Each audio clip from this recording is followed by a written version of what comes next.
What's going on, guys? This is the Red Rogue, and today we'll be starting out our series on Covenant's Soulbinds, the system within a system that has another system in it, so you definitely know it's a certified genuine Blizzard product.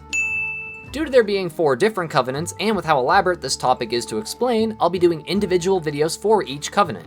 If you end up liking this video, I'd greatly appreciate any help in spreading word about the channel. It's a slowly growing community, and I want to help provide more useful information and insight on both retail and beta versions of WoW to as many people as I can. Oh, and show off even more silly Shiba shenanigans. That's a fun part about the channel too. But enough shameless plugs, let's talk about the Necrolord Covenant and their Soulbinds.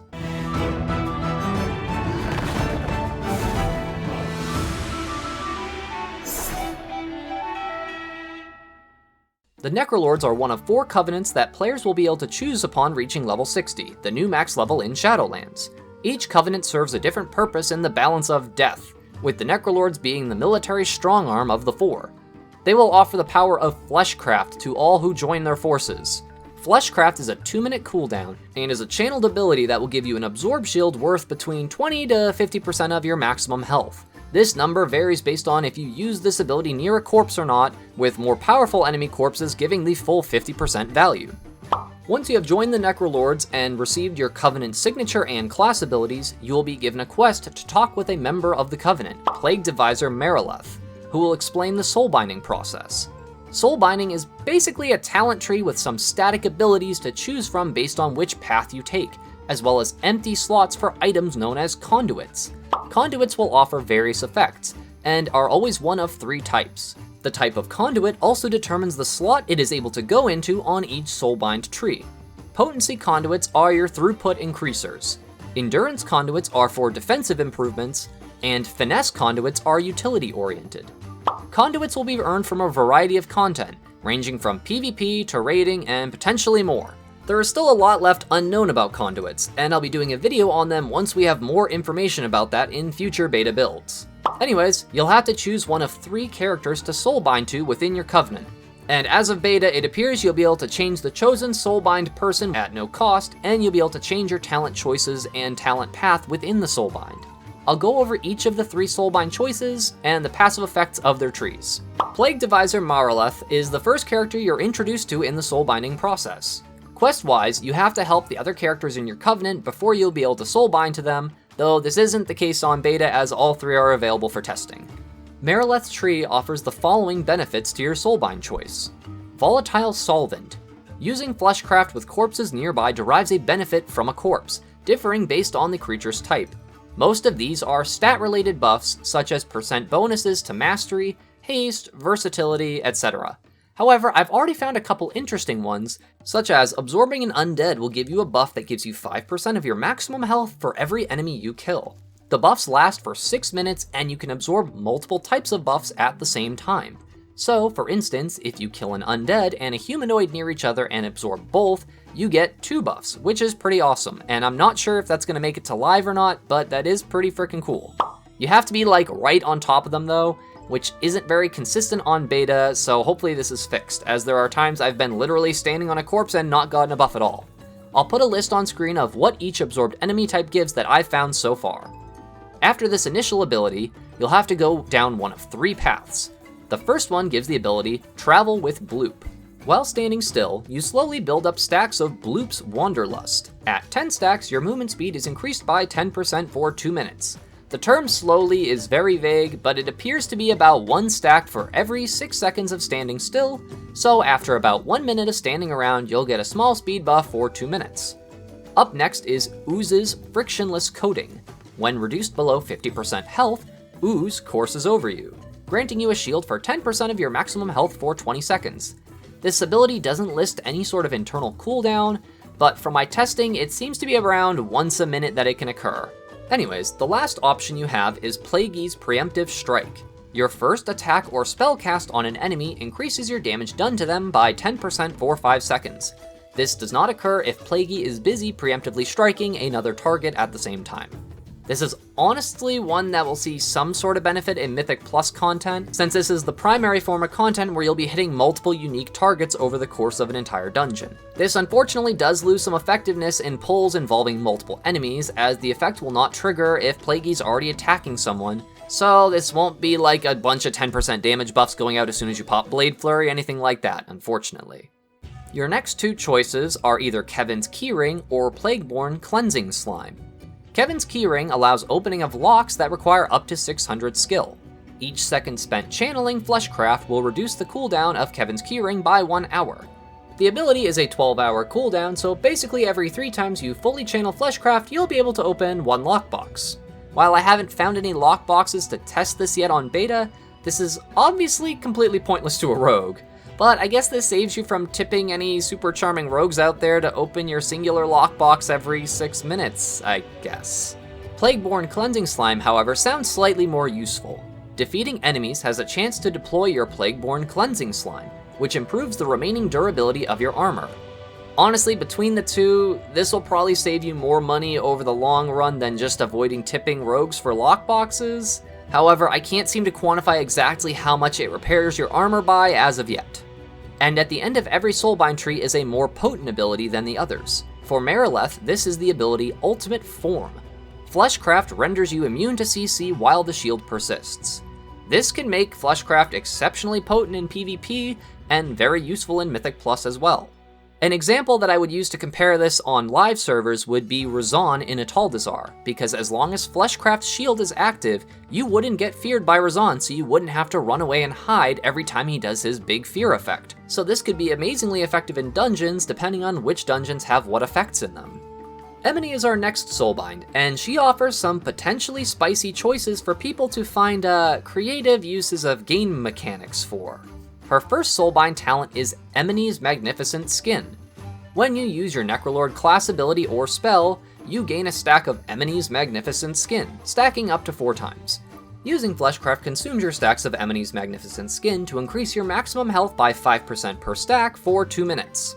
The cooldown of your class-specific Necrolord ability will vary, but for instance, the Serrated Bone Spike ability, which is what rogues get, has 3 charges on a 30-second recharge rate. So this is effectively a 20% stamina bonus every time you use Fleshcraft, at least for a rogue. This sounds pretty spicy for progression content or just pushing high-level keys, as increasing your health pool means surviving more lethal mechanics or just higher hitting moves a lot easier. Cartilaginous Legs gives you the effect, after taking fall damage, the lost health becomes a shield lasting 30 seconds.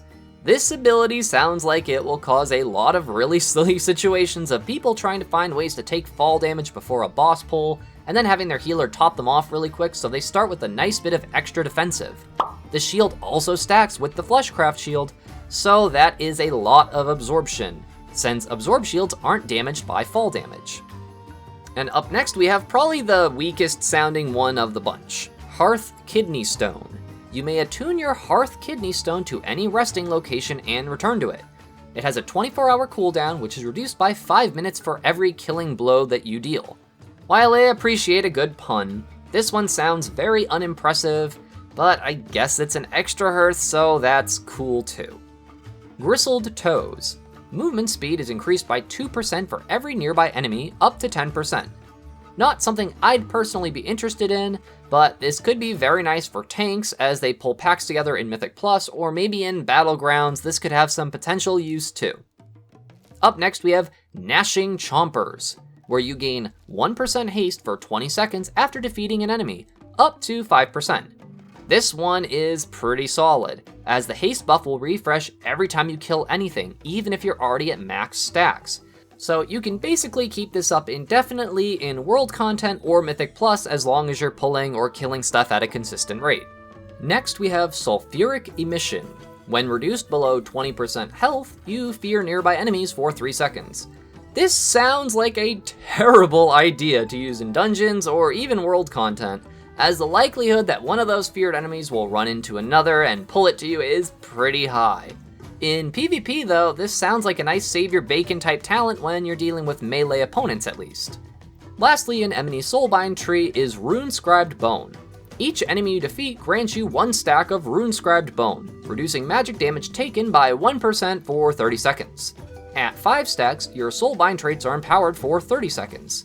The empowerment obviously affects each one differently, so we'll go through them all really quick. For Emeni's Magnificent Skin, when you spend stacks, you deal 454 shadow damage to nearby enemies, increasing by, 1% per stack? Okay. For cartilaginous legs, the shield amount is doubled. For Hearth Kidney Stone, the cooldown reduction for killing enemies is doubled. For Gristled Toes, movement speed is now increased by 3% per stack and goes up to 25%. Gnashing Chompers will give you 2% haste per stack for a total of 10% extra haste.